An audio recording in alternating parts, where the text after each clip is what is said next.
काळभैरवाच्या नावानं चांग भलच्या गजरात उत्तरेश्वर पेठेत काळभैरव देवाचा पालखी सोहळा उत्साहात संपन्न झाला। यावेळी श्रींची आकर्षक सालंकृत पूजा बांधण्यात आली होती। कोल्हापुरातील उत्तरेश्वर पेठेतील पुरातन काळभैरव मंदिरात मार्गशीर्ष महिन्यात काळभैरव उत्सव होतो। गुलालाची उधळण, फुलांची सजावट, नेत्रदीपक आतिषबाजी, आकर्षक रांगोळ्या आणि हलगीच्या गजरात उत्तरेश्वर पेठेत काळभैरव देवाचा पालखी सोहळा नुकताच संपन्न झाला। मंदिरामध्ये सकाळपासून विविध धार्मिक कार्यक्रम झाले। सकाळपासूनच या ठिकाणी भाविकांनी दर्शनासाठी गर्दी केली होती।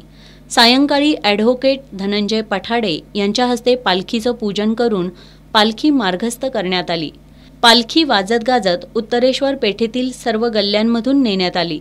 सुवासिनींकडून ठिकठिकाणी पालखीचं औक्षण करण्यात आलं। श्रींची सालंकृत पूजा युवराज भोसले यांनी बांधली होती।